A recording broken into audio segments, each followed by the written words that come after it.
I woke up at 2 in the morning to the sound of my teeth chattering, which should have been impossible considering I'd installed a brand new wood pellet stove just 3 months ago that kept my townhouse at a steady 72 degrees, even during the worst Michigan winters.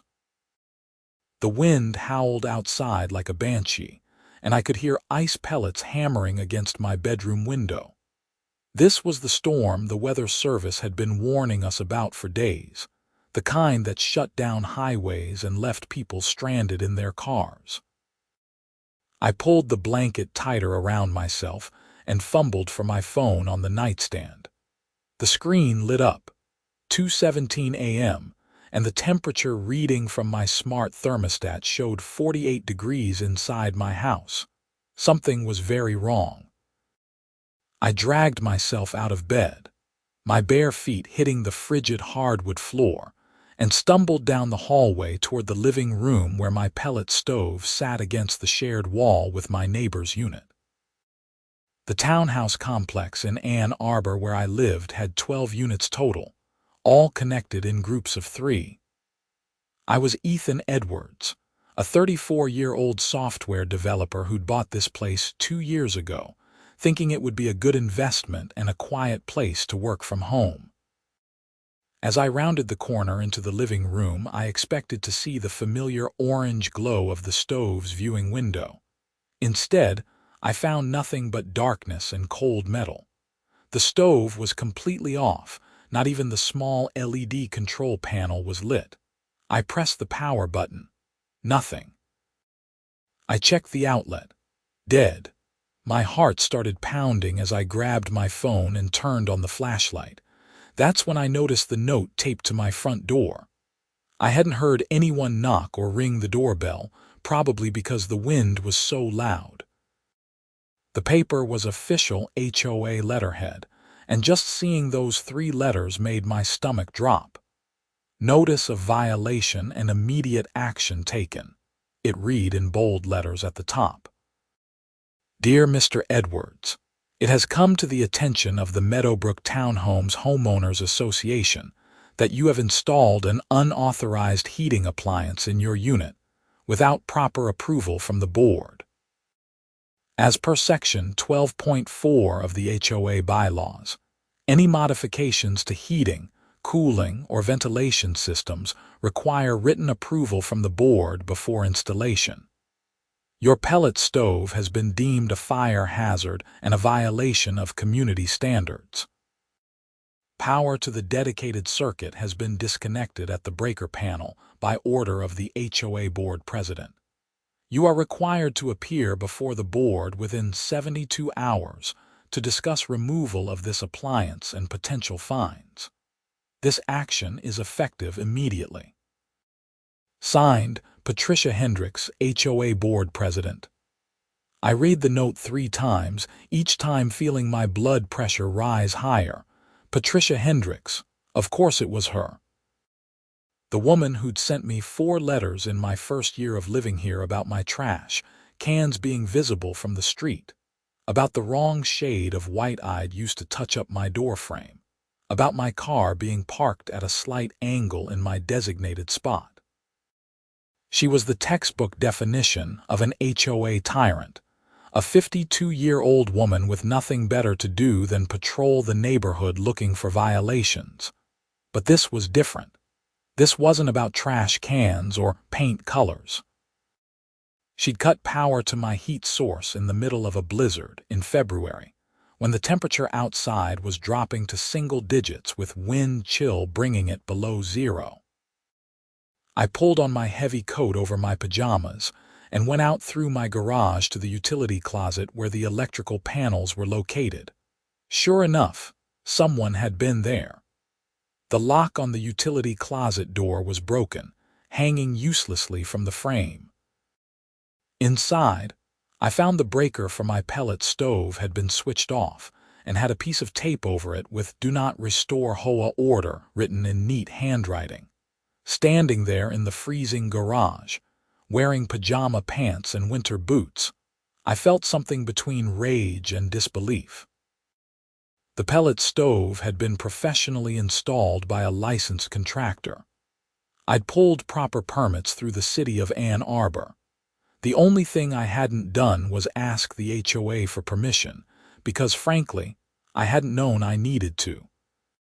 The stove was inside my unit, it vented properly through the exterior wall, and it met all building codes. I flipped the breaker back on. If Patricia Hendricks thought she could freeze me out of my own home, she had another thing coming. The pellet stove hummed back to life, and within minutes, I could feel warmth beginning to radiate from it again. But I couldn't sleep after that. I sat on my couch, wrapped in a blanket, feeding logs into the stove and watching the storm rage outside my windows. The ice had already accumulated a quarter-inch on everything, and the wind was bending trees at dangerous angles. This was exactly the kind of night when people died from exposure, when power lines went down and emergency services couldn't reach everyone who needed help. At 7 in the morning, I called my neighbor who lived in the unit attached to my other wall, Marcus Richardson. He was a friend, one of the few people in the complex who wasn't uptight about every little rule. "Ethan, do you know what time it is?" Marcus answered groggily. "Did you get any weird notices from the HOA last night? There was rustling on the other end." "What? No. Why?" I explained what had happened, and I could hear Marcus becoming more alert and angry as I talked. "That's insane," he said. "She can't just cut your power during a storm. That's got to be illegal." "I don't know what's legal and what isn't when it comes to HOA rules," I admitted, but I flipped the breaker back on. "I'm not freezing to death to satisfy Patricia's power trip." "Good. Listen, I've got to get ready for work, but let me know if you need anything. And seriously, you should call a lawyer. This seems really messed up." After we hung up, I made coffee and started doing research. I pulled up the HOA bylaws that I'd received when I bought the place, but had honestly never read thoroughly. Section 12.4 did indeed say that modifications to major systems required board approval. But there was nothing in there that said they could shut off your utilities without notice, without a hearing, and certainly not during a weather emergency. I was drafting an angry email to the HOA board when I heard shouting outside. I looked out my front window and saw Patricia Hendricks standing in my driveway, her car running behind her, dressed in a puffy purple coat that made her look like an angry grape. Her blonde hair was pulled back so tight it had to be giving her a headache, and her face was already red from either the cold or fury. I couldn't tell which. I opened my front door, and the wind immediately tried to rip it from my hands. "Mr. Edwards," Patricia shouted over the wind. "Did you restore power to that illegal heating device?" "It's not illegal," I shouted back. "It's properly permitted through the city. And yes, I turned it back on because I'm not going to freeze to death. You were explicitly ordered not to use that appliance. This is a direct violation of HOA orders. You cut my heat during a blizzard. Do you understand how dangerous that is?" Patricia stomped closer to my door, her sensible snow boots crunching on the ice. "That device is a fire hazard to the entire building. The board has the right and the responsibility to protect all residents. It's a certified pellet stove installed by a licensed contractor," I said, trying to keep my voice level.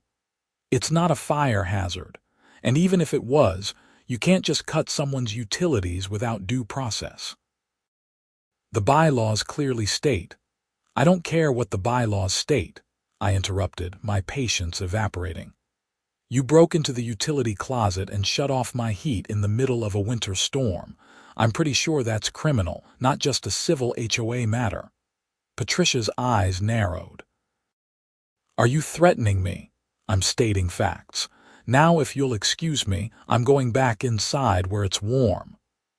I closed the door in her face and immediately felt both satisfied and anxious. I'd never been one for confrontation, But something about Patricia's absolute certainty that she was in the right made me furious. An hour later, I received an email from the HOA board. It was a formal notice that I was being fined $500 per day for continued use of an unauthorized appliance, and that if I did not cease use immediately, they would pursue legal action to place a lien on my property. $500 per day. I did the math quickly in my head. That would be $15,000 a month. It was extortion, plain and simple. I called a lawyer that morning, a real estate attorney named David Chang who'd been recommended by a friend. His office was closed due to the storm, but I left a detailed voicemail. Then I called the Ann Arbor Building Department to confirm that my pellet stove installation had been properly permitted. The inspector I spoke with, a friendly guy named Tom, pulled up my records. "Yeah, everything looks good here, Mr. Edwards. Your contractor filed all the right paperwork, passed inspection back in November." "Why do you ask?" I explained the situation, and Tom let out a low whistle. "Your HOA cut your heat during this storm. That's not just wrong, that's dangerous." "Look, I can't give you legal advice, but I can tell you that your installation meets all state and local building codes. The HOA doesn't supersede building codes." That made me feel a little better, but I still had the problem of Patricia and her board threatening to fine me into bankruptcy. The storm continued all day. I worked from home, which wasn't unusual, but I kept getting distracted by the situation. I sent emails to every board member I could find contact information for, explaining my side of the story and asking for an emergency hearing. Only one person responded, the board treasurer, a guy named Ron Martinez who seemed sympathetic, but said Patricia ran the board with an iron fist, and he doubted she'd back down. That night, around 8 o'clock, my doorbell rang. I was surprised to see my neighbor from the other side, the unit that shared the wall where my pellet stove was installed. Her name was Mrs. Chen, an elderly woman in her 70s who mostly kept to herself. I'd helped her with her groceries a few times but didn't know her well.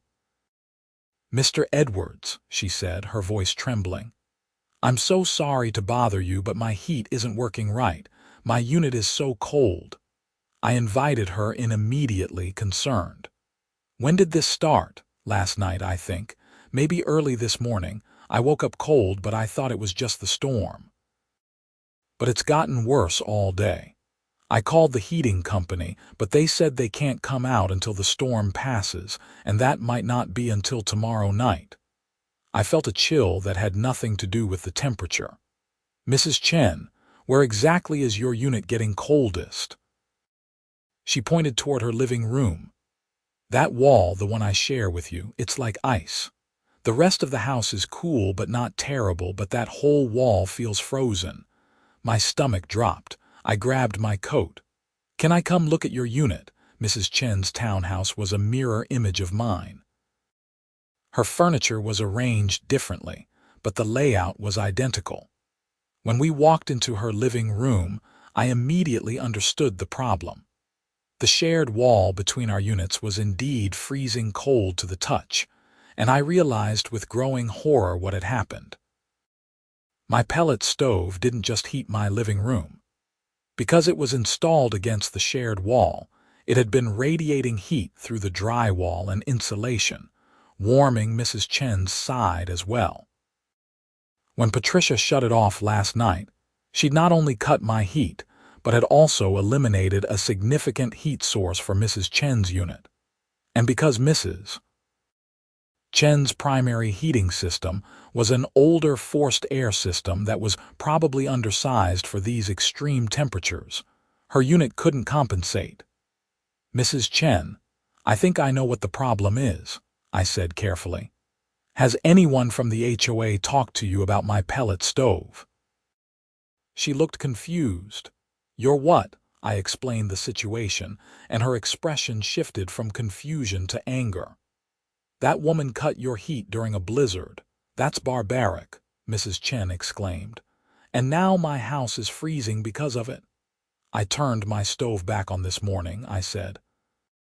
Let me crank it up higher. It should help warm that wall again, and hopefully your side will get warmer too. We went back to my unit, and I adjusted the pellet stove to its highest setting. The unit was rated for spaces much larger than my living room, so it could handle the extra output. Within 30 minutes, the shared wall on my side was quite warm to the touch. I went back to check on Mrs. Chen an hour later. She met me at the door with a relieved smile. It's working. That wall is warming up and I can feel the difference already.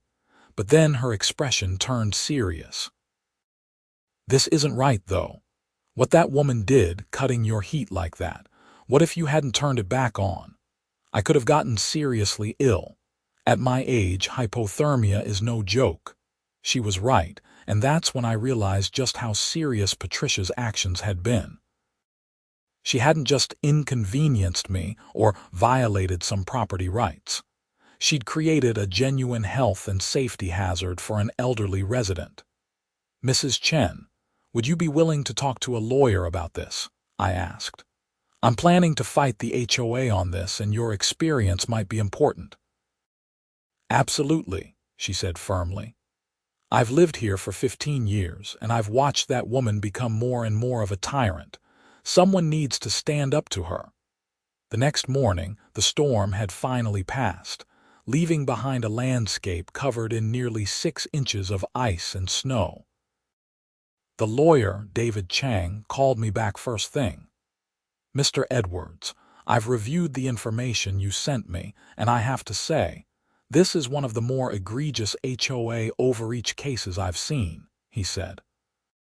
Cutting utilities during a weather emergency could potentially be criminal endangerment, especially given that it affected your elderly neighbor's heating as well. So what do we do? I asked. First, document everything. Take photos of the broken lock on the utility closet, keep all the notices and emails from the HOA, and get a written statement from Mrs. Chen about how the loss of heat affected her. Second, don't pay those fines. They're almost certainly unenforceable given the circumstances. Third, I'm going to send a cease and desist letter to the HOA board, and we're going to demand an immediate hearing. What if they refuse? Then we file an injunction and possibly pursue criminal charges against the board president for reckless endangerment. The words criminal charges made my pulse quicken. I hadn't wanted this to escalate to that level, but Patricia had created this situation, not me. David sent the cease and desist letter that afternoon via email and courier. The response came within 2 hours, and it wasn't what I expected. Instead of backing down, Patricia doubled down. She sent an email to the entire HOA community, copying all residents, claiming that I was operating dangerous equipment that put everyone at risk, and that I was refusing to comply with safety orders. My phone started ringing almost immediately. Some neighbors were angry at me, having believed Patricia's version of events. Others were supportive, especially after Mrs. Chen sent her own email to the community explaining what had really happened, and how she'd nearly suffered from dangerous cold exposure because of Patricia's actions. The community was fracturing, and Patricia was at the center of it, trying desperately to maintain control. The hearing was scheduled for 3 days later, on a Friday evening at the community clubhouse. I arrived with David Chang and copies of all my documentation. The city permits, the inspection reports, photos of the broken utility closet lock, and a written statement from Mrs. Chen. The clubhouse was packed. Apparently word had spread, and at least 30 residents had shown up to see what would happen. The board sat at a long table at the front, Patricia in the center, Ron Martinez the treasurer to her right, and 3 other board members I barely knew to her left. Patricia called the meeting to order with a sharp rap of her gavel. "We're here tonight to address the ongoing violation by Mr. Ethan Edwards regarding unauthorized installation and continued operation of dangerous heating equipment." David stood immediately. "Point of order, Madam President. The equipment in question is neither unauthorized nor dangerous. It was installed with proper permits from the city of Ann Arbor and passed all required inspections." Patricia's face flushed. "The city's approval does not supersede HOA bylaws." "Actually, in matters of building safety, it does," David countered calmly. "State law is clear that HOA restrictions cannot prohibit reasonable modifications that comply with building codes, especially when those modifications relate to essential utilities like heating." "The board has determined this to be a fire hazard," Patricia insisted. "Based on what expertise?" David asked. "Has the board hired a fire marshal or safety inspector to evaluate the installation?" Silence. "I didn't think so," David continued. "What the board has done is make an arbitrary decision and then taken dangerous, illegal action to enforce it. Miss Hendricks, you broke into a secured utility area and shut off my client's heat source during a blizzard. That action endangered not only Mr. Edwards, but also his elderly neighbor, Mrs. Chen, whose unit was partially heated by the thermal transfer through the shared wall." I glanced over at Mrs. Chen, who was sitting in the front row, nodding vigorously. Patricia's expression had gone from confident to uncertain. "The board has the authority to take immediate action in cases of safety violations. Not without due process," David said, "and not in a way that creates an even greater safety hazard. Miss Hendricks, what you did could constitute criminal reckless endangerment." A murmur went through the crowd. One of the other board members, a woman named Susan, leaned over to whisper urgently to Patricia. Ron Martinez, the treasurer, cleared his throat. "Perhaps we should take a brief recess to consult with our attorney." "The board doesn't need a recess," Patricia snapped, but her voice had lost some of its earlier certainty. David pulled out another document. "I have here a formal complaint I've prepared for the Ann Arbor Police Department, detailing the events of February 15th, when Miss Hendricks broke into a utility closet and shut off essential utilities during a weather emergency, resulting in dangerous conditions for residents, including a 73-year-old woman with a heart condition." That was news to me about Mrs.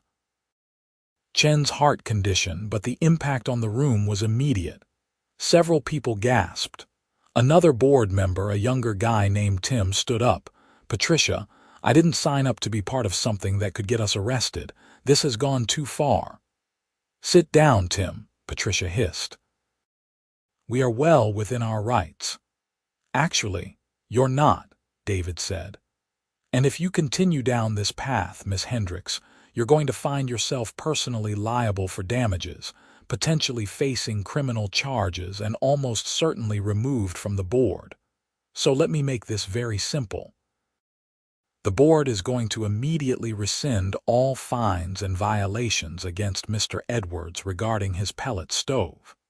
The board is going to issue a written apology to both Mr. Edwards and Mrs. Chen. And the board is going to reimburse Mr. Edwards for his legal fees thus far, which amount to $3,000. "That's outrageous," Patricia sputtered. "I will not, alternatively," David continued, speaking over her. "We can file the criminal complaint, file a civil lawsuit for endangerment and harassment, seek punitive damages, and I will personally ensure that every major news outlet in Ann Arbor knows how the Meadowbrook Townhomes HOA nearly killed an elderly woman to satisfy a power-hungry board president's ego." The room erupted. Residents were talking over each other, some supporting Patricia, more calling for her resignation.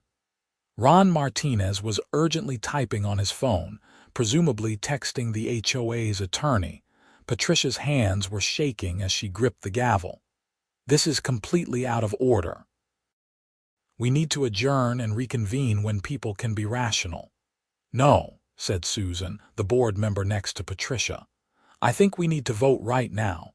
I move that we accept Mr. Chang's terms and rescind all actions against Mr. Edwards." "Second," said Tim immediately. "This is a coup." Patricia shouted, her voice breaking. "It's called accountability," Ron said quietly. He looked at Patricia with what might have been pity. "Patricia, you went too far this time, way too far. I'm voting yes."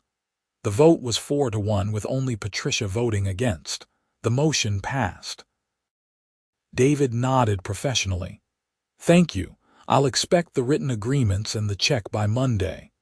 As people started to file out, I saw Patricia slumped in her chair, her face pale. Part of me felt bad for her. She'd probably started on the HOA board with good intentions, wanting to keep the community nice and property values high. But somewhere along the way, she'd become drunk on the small amount of power she had, and it had led her to make decisions that were not just wrong but dangerous. Mrs. Chen touched my arm as we left. "Thank you for fighting this. I know it wasn't easy." "You helped a lot," I said. "Your statement about the cold in your unit really made the difference." Outside in the parking lot, David shook my hand. "This went better than I expected.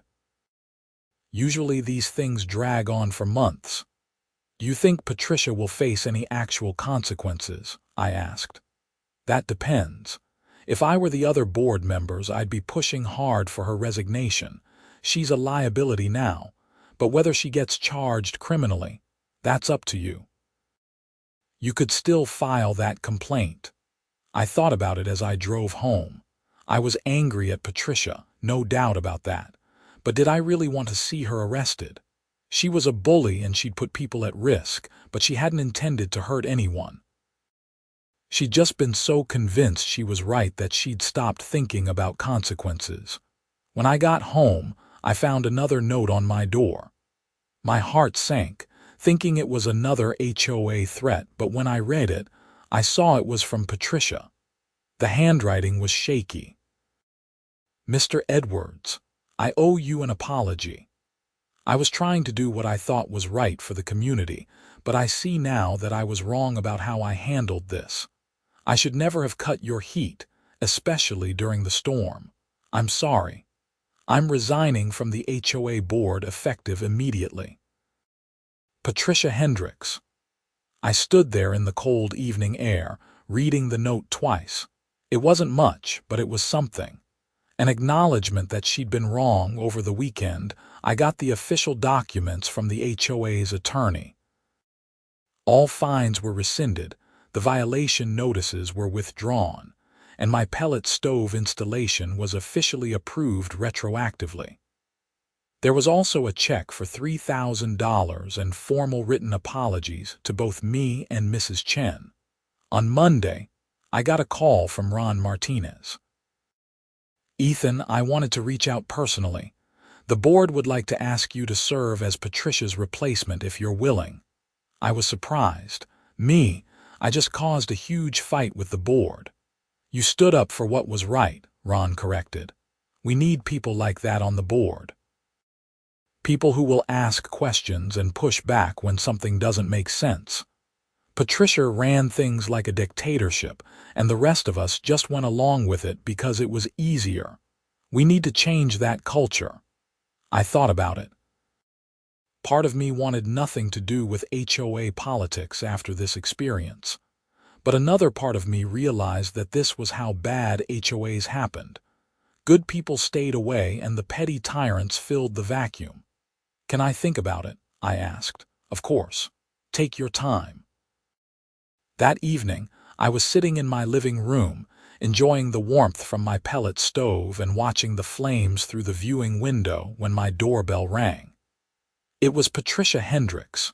She looked terrible. Her hair wasn't styled, she wore no makeup, and her eyes were red like she'd been crying.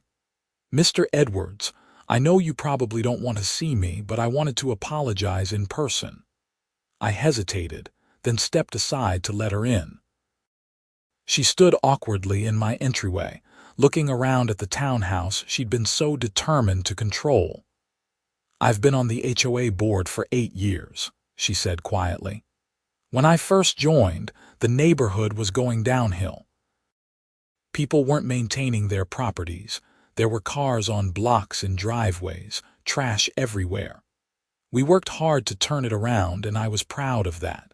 But somewhere along the way, I stopped seeing the people. I only saw violations and rules and order.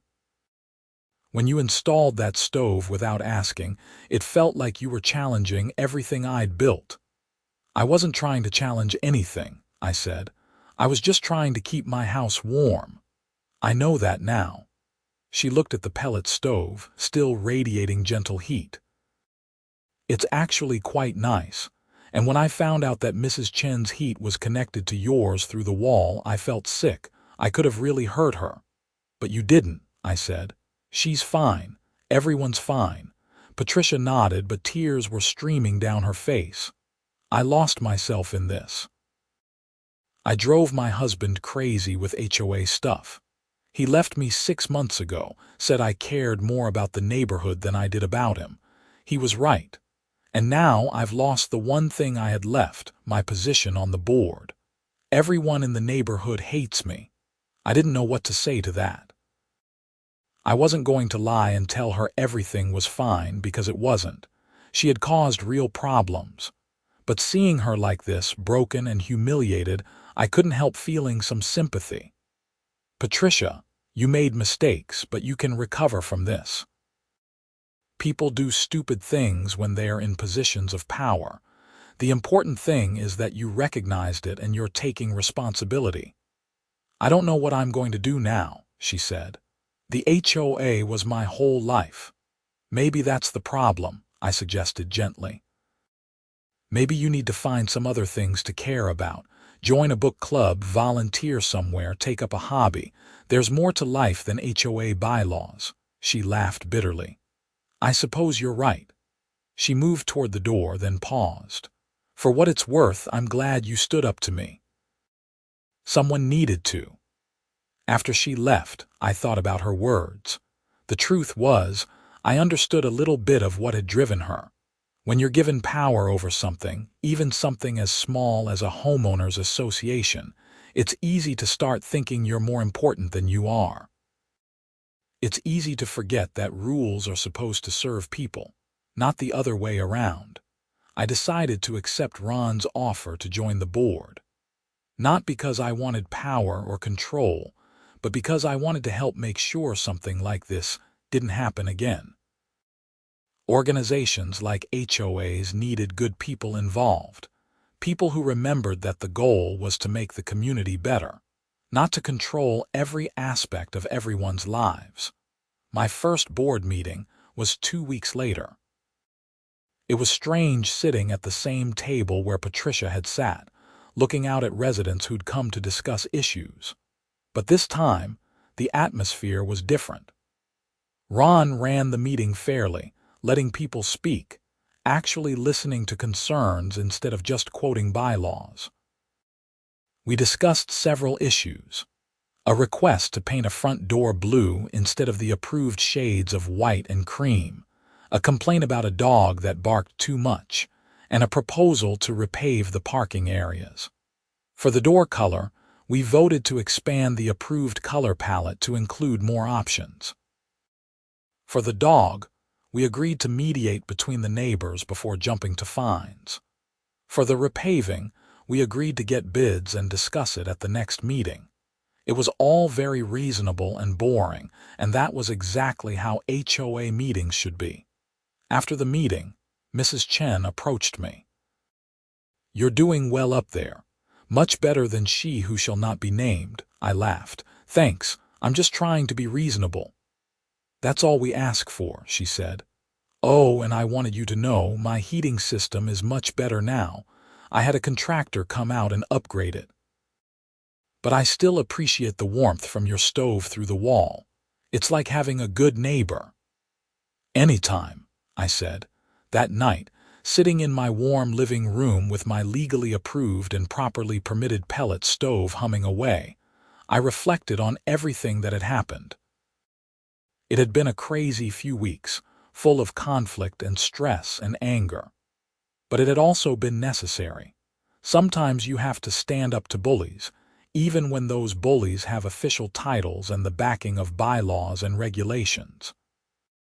Sometimes you have to risk conflict and confrontation to protect what's right.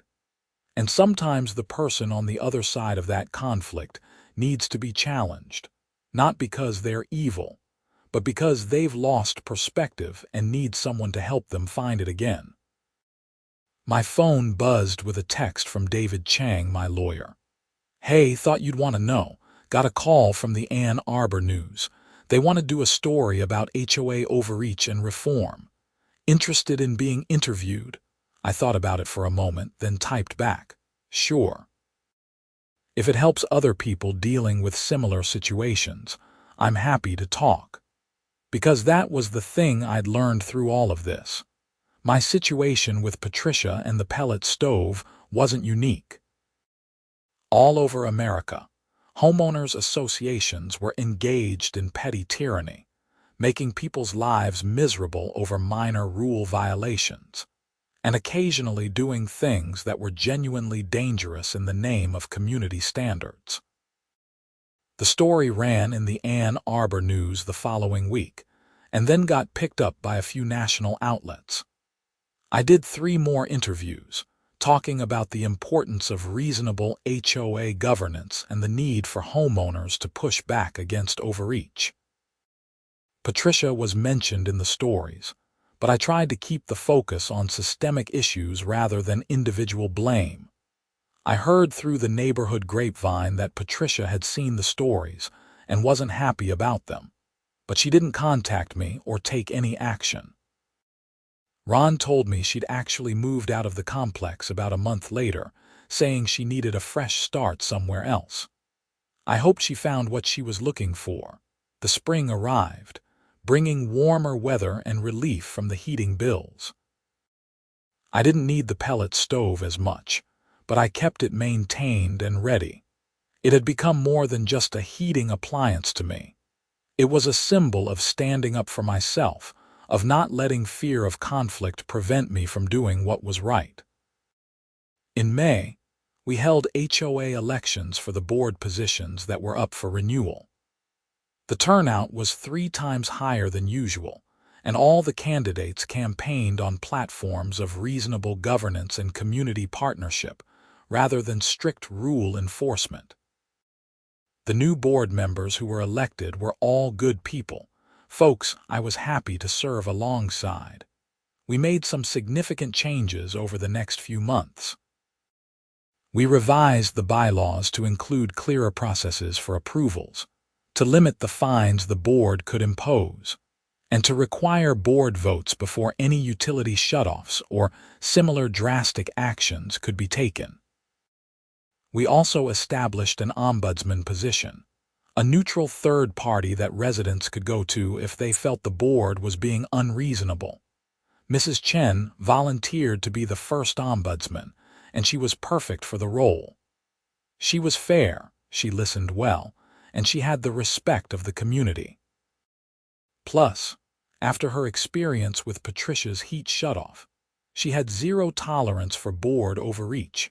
My neighbor Marcus, the guy I'd called the morning after the incident, ended up running for the board as well and won a seat. He and I worked together on a project to upgrade the community's common areas, adding better lighting and some park benches where people could gather and actually build community, rather than just enforcing rules. One evening in July, I was grilling on my small back patio when Ron stopped by with a 6-pack of beer. "Thought you might want to celebrate," he said. "Celebrate what?" "We just got the final accounting from the insurance company. Remember how Patricia's actions caused damage to the utility closet and some other issues? The insurance covered it, and our premiums aren't going up because they classified it as an isolated incident of board member misconduct rather than a systemic problem.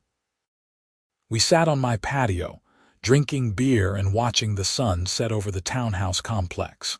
It looked peaceful, and more importantly, it felt peaceful. People were out walking their dogs, kids were playing in the common areas, and nobody was sneaking around looking for violations to report. "You know what the irony is," Ron said. "The neighborhood looks better now than it did when Patricia was running things with an iron fist. Turns out when you treat people like adults and trust them to take care of their properties, most of them do." "Crazy concept," I said with a grin. "We still have the occasional issue," Ron admitted. "Last week someone complained about a neighbor's garden gnome being too tall according to the lawn ornament guidelines. But instead of sending threatening letters, we just asked the guy if he'd mind moving it back from the street a bit, and he was happy to do it. Problem solved." That was exactly how it should work. Reasonable people, reasonable requests, reasonable solutions. As the summer progressed, I found myself actually enjoying being on the HOA board, which was something I never thought I'd say. We weren't just enforcing rules, we were actually improving the community. We organized a neighborhood barbecue, started a community garden, and even got a little free library box installed near the mailboxes. I ran into Patricia one more time, in September. I was at the grocery store in town when I saw her in the produce section. She looked better than the last time I'd seen her. Her hair was styled, she seemed more relaxed, and when our eyes met she didn't look away. "Ethan," she said, approaching me. "How are you?" "I'm good. How about you?" "Better, actually. I moved to a condo downtown, no HOA." She smiled slightly. "I'm working at a nonprofit now, helping coordinate volunteers for Habitat for Humanity." "That's great, Patricia. Really. I read the articles you did about HOA reform. I wasn't thrilled about being the bad example, but I understand why you did it, and you were right about everything you said." "Thank you for saying that. I heard you're doing a good job on the board. Ron keeps me updated occasionally. I'm glad the neighborhood is in good hands." We talked for a few more minutes, just small talk about the weather and local news, and then parted ways. It was a strange moment, running into someone who'd caused me so much stress and finding that I didn't feel angry anymore. She'd made mistakes, she'd owned them, and she was trying to do better. That was all anyone could really ask. That winter, when the cold weather returned and I fired up my pellet stove again, I thought about everything that had happened almost exactly a year earlier. The terror of waking up in a freezing house during a blizzard, the anger at Patricia's arbitrary exercise of power, the stress of fighting back, the fear that I might lose. But also the good things that had come from it. A reformed HOA board that actually served the community, new friendships with neighbors like Mrs. Chen and Marcus, the satisfaction of standing up for what was right, and the knowledge that I'd helped make things better not just for myself but for everyone in the complex. The pellet stove hummed quietly, radiating warmth through my living room and, I knew, through the shared wall into Mrs. Chen's unit next door. She'd told me she loved the extra warmth, that it made her feel like she had a friend nearby even on the coldest nights. That's what community was supposed to be about. People looking out for each other, sharing warmth both literal and metaphorical. I got a text from David Chang, the lawyer who'd helped me through the whole ordeal. "Just wanted to check in. Everything's still going well with the HOA." "Everything's great," I texted back. "Thanks again for all your help. Anytime. Though hopefully you won't need me again for HOA issues." "Hopefully not," I agreed. But the truth was, I wasn't worried anymore. I'd learned that even when institutions or people in power act unreasonably, there are ways to push back. You don't have to just accept injustice or dangerous decisions. You can fight back with facts, with allies, with legal support, and with the courage to stand up even when it's uncomfortable. The next board meeting was scheduled for January, almost exactly a year after Patricia had shut off my heat. We had a light agenda: approve the budget for snow removal, discuss plans for spring landscaping, and review a request from a resident who wanted to install solar panels. The solar panel request was interesting. Under Patricia's regime, it probably would have been denied immediately as not fitting community aesthetics. But our new board looked at the facts. Solar panels were good for the environment. They could reduce energy costs for the homeowner, and Michigan law actually protected homeowners' rights to install them. We approved the request unanimously, with guidelines about placement and installation to ensure it was done safely. After the meeting, the homeowner who'd requested the solar panels approached me. "Thank you so much. I was honestly expecting a fight, given how HOAs usually are." "We're trying to be different," I told him. "As long as what you're doing is safe and legal, we want to support homeowners improving their properties." He shook my head in amazement. "I've got friends in other HOAs who spend half their lives fighting over stupid stuff.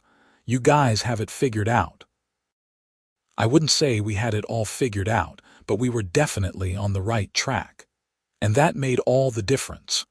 One cold evening in February, I was working from home when I heard a knock on my door. It was a young couple I recognized from a few units down. They introduced themselves as Jake and Emma Morrison, and they looked nervous. "We heard about what happened last year with your pellet stove and the old HOA president," Jake said. "We wanted to ask your advice about something." I invited them in, and they explained that they'd wanted to add a small enclosed porch to their unit to give them more space for their growing family. They'd gotten estimates from contractors and looked into permits, but they were terrified to approach the HOA about it. "We keep hearing stories from friends in other neighborhoods about HOAs rejecting everything and making people's lives miserable," Emma explained. "But we really need the extra space, and we're willing to do it right with proper permits and everything." "Here's what I'd suggest," I said. "Put together a proposal with drawings, contractor estimates, and an explanation of how you'll ensure it matches the existing architecture and doesn't impact neighbors. Then come to the next board meeting and present it. I can't promise we'll approve it, but I can promise we'll listen and give it fair consideration." They looked relieved. "That's all we're asking for, just a fair chance." They presented their proposal at the March meeting. It was well thought out, professionally designed, and would actually enhance their unit's appearance. The board approved it with some minor modifications to ensure proper drainage and setback requirements. Jake and Emma were thrilled. That became the pattern for our board: reasonable requests, fair consideration, and decisions based on facts and community impact rather than arbitrary rules or personal preferences. It wasn't always easy. We still had to deny some requests when they genuinely would have caused problems for neighbors or violated important safety regulations. But people accepted those denials because they knew we'd given them a fair hearing. In April, the Ann Arbor News did a follow-up story on our HOA, profiling how we'd changed after the crisis with Patricia and my pellet stove. The headline was, "How One HOA Transformed from Tyranny to Partnership." They interviewed several residents, all of whom had positive things to say about the new direction we'd taken. The story got shared widely on social media, and I started getting emails and calls from people in other HOAs around the country asking for advice on how to reform their boards. I worked with a few of them, sharing our revised bylaws and explaining the philosophy we'd adopted. Serve the community, don't rule it. Some of those HOAs successfully implemented reforms. Others remained stuck with boards that preferred control over service. You can't force change on people who don't want it, but you can provide examples and hope that, eventually, enough homeowners get fed up and demand better. My pellet stove continued to run flawlessly through that second winter and into the next. It had paid for itself many times over in reduced heating costs, but more than that, it had become a daily reminder of an important lesson. You have the right to make reasonable decisions about your own home, and no HOA board should have the power to override that, especially not in ways that create danger. Mrs. Chen and I developed a friendship through our shared experience. She often invited me over for dinner, teaching me to cook authentic Chinese dishes that her grandmother had taught her. In return, I helped her with technology issues and home maintenance projects that were difficult for her to do alone. One evening over dinner, she told me more about her experience the night Patricia shut off my heat. "I really was scared, Ethan. I'm not a young woman, and that cold was seeping into my bones. I kept thinking about stories I'd heard of elderly people dying in their homes during winter storms. When I came to your door that night, I didn't know what you'd be able to do, but I knew I had to ask for help." "I'm glad you did," I said. "Your experience was really what made the board understand how serious Patricia's actions had been. That woman was so blinded by her own sense of righteousness," Mrs. Chen said, shaking her head. "She couldn't see past the rules to the actual human beings affected by them. I hope she's found some peace in her new life." "I think she has," I said, remembering my encounter with Patricia at the grocery store. "She seemed genuinely different, like she'd learned something." "Good, Mrs. Chen said. "Everyone deserves a chance at redemption, even petty tyrants." We both laughed at that, and the conversation moved on to lighter topics, but her words stuck with me. Patricia had been a tyrant in her small way, but she'd also been human. She'd made mistakes, faced consequences, and apparently learned from the experience. That was the best outcome anyone could hope for in a situation like ours. The second anniversary of the heat shutoff incident came and went without much fanfare. I noted the date, February 15th, and felt grateful for how far things had come. The pellet stove was running perfectly. The house was warm, Mrs. Chen's unit was warm, and the HOA board was functioning as it should. We'd even gotten recognition from the city of Ann Arbor for our community improvement efforts. The mayor came to one of our neighborhood barbecues and gave a little speech about how Meadowbrook Townhomes was an example of what HOAs could be when they focused on community building rather than rule enforcement. Ron stepped down from the board that spring, saying he wanted to focus more on his business and family. Before he left, he pulled me aside. "You know, when I asked you to join the board 2 years ago, I wasn't sure how it would work out, but you've been exactly what we needed. You kept us focused on what matters." "We did it together," I said. "You set the tone by standing up to Patricia when it mattered." "Maybe," he said, "but you started the ball rolling by refusing to accept her arbitrary decision. That took guts." After Ron left, I ended up becoming board president. It wasn't something I'd sought out, but the other members voted me in, and I accepted. I tried to run meetings the way Ron had taught me, fairly, efficiently, and always remembering that we were there to serve the community, not to control it. We continued making improvements. We got the parking areas repaved, upgraded the community lighting to LED fixtures that were brighter and more energy efficient, and started a program to help elderly residents with yard maintenance and snow removal. Mrs. Chen helped organize the volunteer network for that program, and it became one of the most popular initiatives we'd implemented.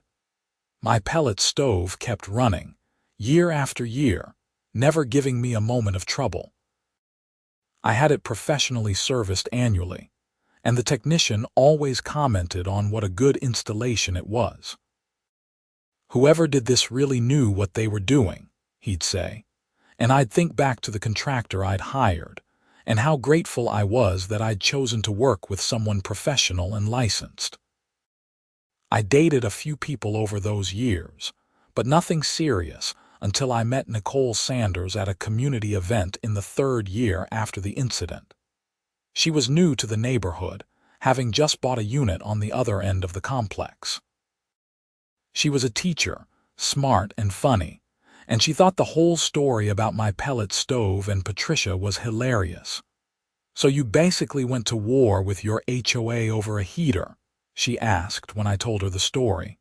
"It was more about the principle of the thing," I said, "and the fact that she shut off my heat during a blizzard." "Oh, I get it," Nicole said. "I'm just impressed you didn't just cave in. Most people would have been too intimidated." "I had good support," I said, "and I was lucky that I could afford a lawyer and that the facts were clearly on my side." Nicole and I grew closer over the following months.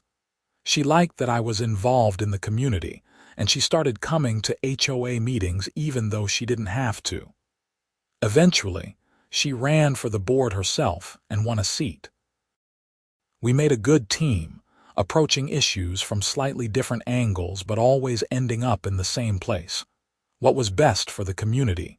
4 years after the original incident, I got a Facebook message from Patricia Hendricks. It was brief. "I hope you're doing well. I saw that you're board president now. I'm sure you're doing a great job. I'm doing well too. Working full-time at the nonprofit, and I'm engaged to be married. Thank you for being kind to me when I didn't deserve it." I sat staring at the message for a long time before responding. "Congratulations on your engagement. I'm glad things are going well. You're welcome, and I hope you found happiness." She replied with a simple thank you, and that was the last communication I ever had with her, but it felt like a final closing of that chapter. She'd moved on, I'd moved on, and the community had moved on. The pellet stove, though, remained. It was still there on the shared wall, still heating my living room and providing supplemental warmth to Mrs. Chen next door. It had outlasted Patricia's reign on the board, outlasted the conflict and stress and fear. It was just a machine, metal and electronics and controlled fire, but it had become something more to me. A symbol of standing up for yourself, of not accepting injustice, of fighting back when someone with a little bit of power tries to use it to make your life worse. Every winter, when I fired it up for the season, I thought about that night when I woke up freezing, about the note on my door, about the broken lock on the utility closet. I thought about how close things had come to going very differently, how lucky I was that Mrs. Chen had spoken up about her cold unit, how fortunate I was to have found a good lawyer and to have had the resources to fight back. Not everyone was that lucky. I knew that. Through my advocacy work with other HOAs, I'd heard stories of people who couldn't afford lawyers, who got steamrolled by their boards, who ended up losing their homes over petty violations and escalating fines. The system was broken in a lot of places, and fixing it required more than just one person standing up in one neighborhood.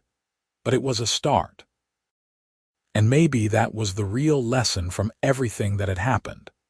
Change starts with one person deciding that enough is enough, that they're not going to accept injustice even when it's coming from an official source, even when it's backed up by bylaws and regulations and the weight of institutional authority.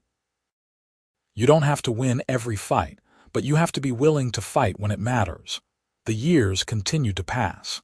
Nicole and I got engaged, then married in a small ceremony in the clubhouse with most of the neighborhood in attendance. Mrs.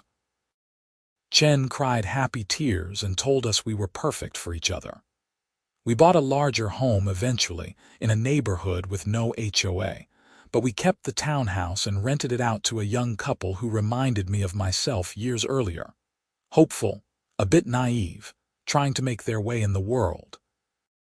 I stayed in touch with the Meadowbrook Townhomes HOA, attending meetings occasionally and consulting when they had questions about complex issues. The board I'd helped shape continued to operate on the principles we'd established: fairness, reasonableness, community service over control. And my pellet stove, it's still there in what's now a rental property, still keeping the place warm, still radiating heat through the shared wall. The renters love it. They tell me it makes the place feel cozy and cuts their heating bills way down. I sometimes drive by the old townhouse, especially in winter, and if I time it right in the evening, I can see the orange glow of the pellet stove through the living room window.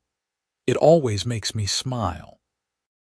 That little heater, that simple machine, had sparked a conflict that changed a community, ended a tyrant's reign, taught important lessons about power and responsibility, and ultimately made life better for dozens of families.